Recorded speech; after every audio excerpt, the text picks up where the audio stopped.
Hello everyone, welcome to Gur Academy. I am Gurjeet Kaur and today's topic is Battle of Buxar or the Third Bengal Revolution. ये revolution 1764 में हुआ था और ये modern period की सबसे important battle मानी जाती है। बक्सर की ये हिस्टोरिकल जो बैटल है ये अंग्रेज़ों और बंगाल के नवाब मीर कासिम, अवध के नवाब शुजाउद्दौला और मुगल बादशाह शाह आलम के बीच में हुई थी। इसका मतलब एक तरफ ब्रिटिशर्स थे और दूसरी साइड पर मीर कासिम, शुजाउद्दौला और शाह आलम सेकंड थे। और इस बैटल में अगेन जैसे प्लासी की लड़ाई में हम पढ़ के हटे हैं कि अंग्रेज जीते थे, तो इस लड़ाई में भी ब्रिटिशर्स ही जीते थे। तो सबसे पहले इस बैटल के होने के कारणों को पढ़ते हैं। सबसे पहला जो कारण है that is a political ambitions of Britishers. तो इस टाइम पीरियड पे ब्रिटिशर्स की एम्बिशंस जो है बहुत ज़्यादा बढ़ चुकी थी। प्लासी की लड़ाई ने उनकी इच्छाओं को और भी बढ़ा दिया था। चाहे हम जानते हैं कि ब्रिटिशर्स भारत में बेसिकली ट्रेड करने के लिए आए थे। जब उन्होंने देखा कि भारत की स्थिति तो टोटली चेंज हो चुकी है, तो उन्होंने भारत में जो है भारतीयों की राजनीतिक स्थिति को देखते हुए भारत को अपने कंट्रोल में लाने की कोशिश करनी शुरू कर दी थी और अपनी गतिविधियों को बढ़ा दिया था। सेकेंड हमारे पास है personal list of English officers. अब बहुत सारे अंग्रेज अधिकारी भी लालची हो चुके थे क्योंकि प्लासी की बैटल के बाद उनको बहुत सारा धन मिला था। तो अब इस समय उनको जो है लालच उनका बढ़ना शुरू हो गया था। कहते हैं कि मीर जाफर के सन इन लॉ मीर कासिम के द्वारा जो है अंग्रेज़ों को लालच दिया गया था कि उनको अगर बंगाल का नवाब बना दिया जाए तो उनको बहुत सारा धन जो है वो दिया जाएगा। जैसे कि वेनिस्टाड को 50,000 पाउंड, हॉलविल को 27,000 पाउंड और कलकत्ता कौंसिल और मेंबरों को 25,000 पाउंड देने का प्रॉमिस जो है मीर कासिम ने किया था। अब इस चीज़ को देखते हुए ब्रिटिशर्स को लगा this is one of the greatest time for us कि हमारे दो काम कंप्लीट हो रहे हैं। एक तो हमें बहुत सारा धन मिल रहा है, दूसरा जो है इनके आपस की बीच की फूट का फ़ायदा हम आसानी से हटा सकते हैं। तो इसलिए उन्होंने जो है इस चीज़ को एक्सेप्ट किया था। देन मीर जाफर जो है, जो कि बंगाल का नवाब था, प्लासी की बैटल के बाद अंग्रेज़ों ने मीर जाफर को जो है बंगाल का नवाब बना दिया था। वो काफ़ी अयोग्य था। जैसे हमने पीछे पढ़ा था कि प्लासी की बैटल के बाद मीर जाफर को बंगाल का नवाब बनाने के साथ साथ एक सिस्टम लागू किया गया था जिसको ड्यूल सिस्टम कहते हैं। ड्यूल सिस्टम दोहरी प्रणाली। दोहरी प्रणाली में क्या होता था कि मीर जाफर को जैसे बंगाल, बिहार और उड़ीसा की जो है फौजदारी काम सौंप दिए गए थे और जो दीवानी अधिकार है ब्रिटिशर्स ने अपने हाथों में रख लिए थे। अब दीवानी अधिकार का मतलब है कि धन इकट्ठा करने का काम अंग्रेज़ों के हाथों में और जो भी लड़ाई झगड़ा होता है वो बंगाल का नवाब देखेगा। और ये चीज़ पॉसिबल नहीं है कि एक जो लड़ाई झगड़े का पार्ट अलग देखेंगे और जहाँ पैसे का काम है अंग्रेज़ उस पर वर्क करेंगे। तो जिसके कारण मीर जाफर की स्थिति बहुत ज़्यादा खराब होनी शुरू हो गई। इसके अलावा मीर जाफर ने 24 परगना, ये एरिया का नाम है, उसकी दीवानी भी अंग्रेज़ों को दे दी थी। This is very important area of Bengal. और अंग्रेज़ों को बहुत सारे उसने कीमती तोहफे दिए थे, पर अब भी बहुत सारा धन जो है कंपनी को देने का वो प्रॉमिस कर चुका था। पर मीर जाफर खुद अगर उसकी करैक्टरिस्टिक्स देखी जाए तो वो बहुत आलसी था, अयोग्य था, जिसके कारण जो है किंग बनने के बाद, नवाब बनने के बाद भी उसके द्वारा बंगाल की स्थिति को संभाला नहीं जा सका। और जो दस्तक नामक एक लेटर जो कि हमारे देश के जो बादशाह हैं, दिल्ली के बादशाह के द्वारा दिया गया था, उसका मिसयूज भी बड़े बुरे ढंग से होना शुरू हो गया था। अब क्लाइव ने जो है इंग्लैंड के चले जाने के पश्चात जो है हॉलवेल के साथ जो कुछ समय के लिए स्थायी रूप में कंपनी के बंगाल का गवर्नर बना दिया था। अब वो मीर जाफर को उचित सम्मान नहीं देता था। इसके अलावा जो है जिससे नवाब यानी मीर जाफर उसे चिढ़ गए थे। अब नवाब का चिंसुरा और डच्चों के साथ जो है कॉरस्पॉन्डेंस यानी पत्र व्यवहार होना शुरू हो गया था, जिसकी खबर अंग्रेजों को हो गई थी। दूसरी तरफ मीर जाफर का सन इन लॉ था मीर कासिम। जैसे मैं पहले बता चुकी हूँ कि उसने बहुत सारे अधिकारियों को धन देने का लालच दिया था कि भाई आप मीर जाफर को नवाब की गद्दी से उतार दो, तो नेक्स्ट जो है आप मेरे को शासक बना दो। इसके अलावा उसने मीर कासिम ने अंग्रेज़ों को कहा था कि मैं आपको कुछ एरियाज भी दूंगा, तो वो एरियाज थे बर्दवान, मिदनापुर और चिटगांव। अब ये सब लालच देने के कारण अंग्रेज़ों को लगा कि मीर जाफर तो इतना कैपेबल नहीं है, चलो इसका फ़ायदा उठाते हैं। तो उन्होंने जो है 1760 में मीर जाफर को जो है गद्दी पर हटा दिया और मीर कासिम जो है उनको जो है नेक्स्ट नवाब बना दिया। देन आता है Mir Qasim's capability and his popularity. तो बंगाल के जितने भी नवाब आए फ्रॉम 1760 टू 1764, बंगाल का जो पहला नवाब था वो अलीवर्दी खान था। उसके बाद जितने भी नवाब आए उनमें सबसे ज़्यादा कैपेबल मीर कासिम था। वो बहुत मेहनती था और उसके द्वारा जो है अपने राज्य के जिम्मेदारों को जो शक्ति है उसको कुचला गया और गरीब किसानों की सहायता की गई थी।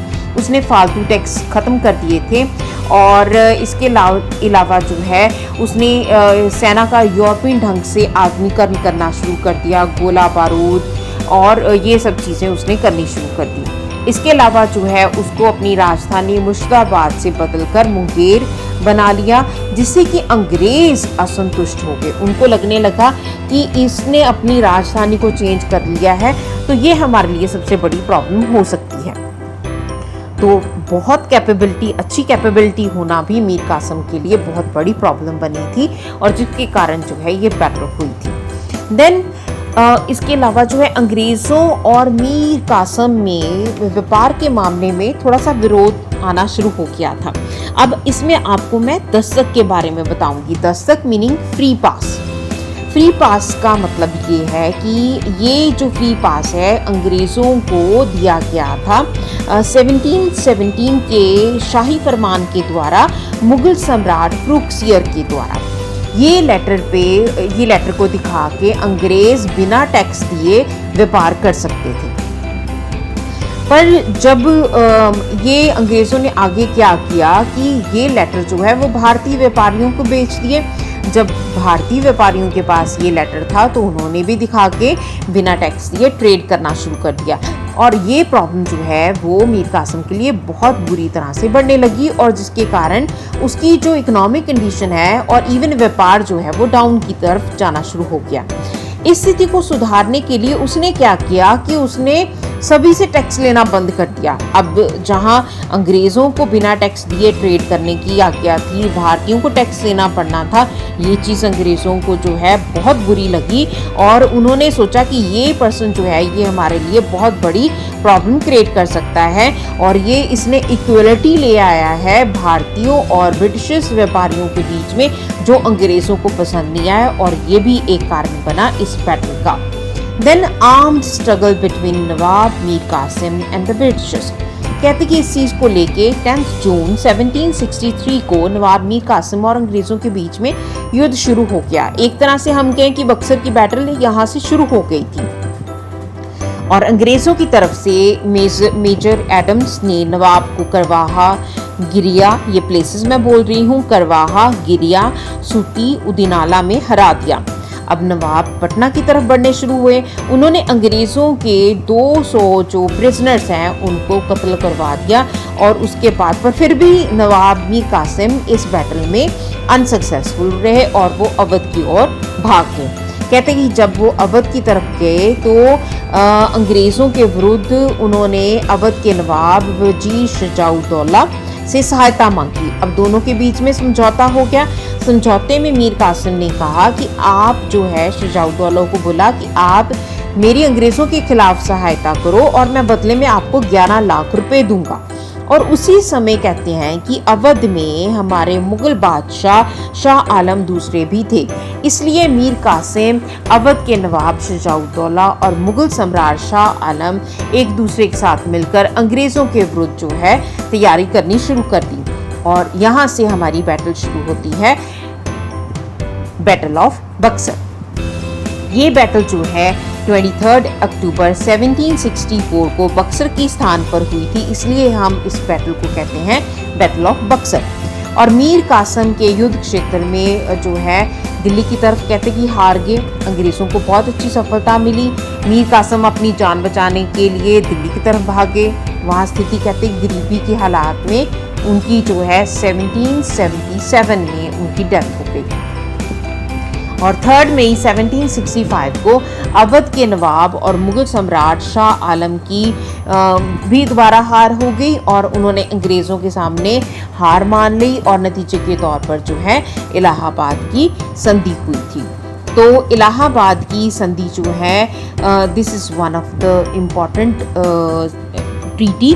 ये 16 अगस्त 1765 को हुई थी। किस किस के बीच में हुई थी? क्लाइव और अवध के नवाब शुजाउद्दौला के साथ ये संधि हुई थी। और कुछ दिन के बाद जो है मुगल सम्राट शाह आलम को भी इसमें ऐड कर दिया गया था। अब इस संधि में क्या था? इस संधि में आप हमेशा इस चीज़ को याद रखें, जब भी संधि होती है एक हारा हुआ राजा होता है, एक जीता हुआ राजा होता है। हारे हुए राजे को, जीते हुए राजे को संधि में बहुत सारी चीज़ें देनी ही होती हैं ज़्यादातर। तो यहाँ पर हारा कौन है? शुजाउद्दौला। तो शुजाउद्दौला को अवध के नवाब के रूप में अंग्रेज़ों से मान्यता तो मिल गई, पर उसको इलाहाबाद और गढ़ा के प्रदेश मुगल शासक शाह आलम को देने पड़ने थे। इसके अलावा युद्ध के हर्जाने के रूप में उसको 50 लाख रुपीस अंग्रेज़ों को देना पड़ा था। और इसके अलावा अवध के नवाब के राज की सीमा की सुरक्षा के लिए अंग्रेज सैनिक जो है रहेंगे। अंग्रेज़ों ने कहा कि अगर ज़रूरत होगी तो हम आपकी सहायता करेंगे। तो ये अंग्रेज़ों की ना एक बहुत अच्छी चाल होती थी कि जब कोई हार गया उसको बोल दो भाई जहां आपको ज़रूरत है हम आपकी सहायता करेंगे। तो ऐसे करके ये अपनी आर्मी उस एरिया में एंटर करवा देते थे। जब आपको पता है कि किसी देश में किसी देश में भी अगर ये चीज़ होती है कि आपकी आर्मी एंटर हो जाती है तो उसके सारे जो चीज़ें हैं वो बाहर निकलनी शुरू हो जाती हैं। देन उसके बाद ईस्ट इंडिया कंपनी ने मुगल सम्राट शाह आलम दूसरे की सुरक्षा के लिए जिम्मेवारी अपने ऊपर ले ली। इलाहाबाद और गढ़ा के प्रदेश मुगल सम्राट को मिलेंगे। और इसके अलावा जो है मुगल शासक ने बंगाल, बिहार और उड़ीसा के दीवानी के अधिकार अंग्रेज़ों को दे दिए थे। और 26 लाख जो है वो बदले में अंग्रेज़ मुगल सम्राट को जो है सालाना टैक्स देंगे। देन हमारे पास आ जाते हैं इस बैटल के रिजल्ट्स। तो इस बैटल के रिजल्ट्स में सबसे पहले बंगाल का नवाब दोबारा से मीर जाफर को बना दिया गया था और उसकी एक तरह से दोबारा से नामात्र शासक के रूप में नियुक्ति हुई थी और असल में अंग्रेज़ों के हाथ में ही सारी सत्ता मिल गई थी। अवध के नवाब और मुगल बादशाह अब पूरी तरह से अंग्रेज़ों के सहारे पर आ गए थे और मुगल शासक तो पेंशनर बना दिए गए थे। और इससे जो है भारत की स्थिति और भी बदलाव में आनी शुरू हो गई थी। अंग्रेज़ों ने अवध और दिल्ली के ऊपर कब्जा न करके खुद को मराठों और भारतीय शासकों के क्रोध और संयुक्त मोर्चे के गठन की स्थिति से अपने आप को बचा लिया था। देन बंगाल, बिहार और उड़ीसा के दीवानी के अधिकार जो हैं वो अंग्रेज़ों ने सिर्फ एक व्यापारिक कंपनी के रूप में ही नहीं रहे थे, बल्कि वो भारत में बहुत बड़े हिस्सेदार बन गए थे। बक्सर की लड़ाई से अंग्रेज़ों की स्थिति बहुत ज़्यादा बढ़िया बन गई थी, जिससे जो है वो अपनी इस बढ़िया स्थिति का उपयोग जो है भारत में अपना राज्य स्थापित करने के लिए करना शुरू कर दिया था। बक्सर की लड़ाई के साथ ही बंगाल, बिहार, उड़ीसा के साथ साथ अंग्रेज़ों ने भारत के और इलाकों को कैप्चर करने की कोशिशें शुरू कर दी थी। कुछ इतिहासकारों का तो मानना है कि बक्सर की लड़ाई की सफलता प्राप्त करने के कारण अंग्रेज़ों के हौसले और बुलंद हो गए थे और उन्होंने अपना जो नेक्स्ट रास्ता जो है वो दिल्ली के लिए खोलने की कोशिशें शुरू कर दी थी। It opened the way for the British expansion towards Delhi. So ये स्टूडेंट्स थी बैटल ऑफ बक्सर और आई होप आपको बैटल ऑफ बक्सर के कारण, घटनाएं और उसके प्रभाव समझ आए होंगे। तो अगर आपको समझ आए हैं तो आपने मेरे चैनल को सब्सक्राइब करना है, वीडियो को लाइक करना है और बेल आइकन को ज़रूर प्रेस करना है ताकि आपको आने वाली वीडियोस के नोटिफिकेशन मिलते रहेंगे। और स्टूडेंट्स, एक और बात, मैंने ऑनलाइन क्लासेस शुरू की हैं for the help of the students of history. If you are interested तो आप उसमें इनरोल हो सकते हो। All the very best, thank you.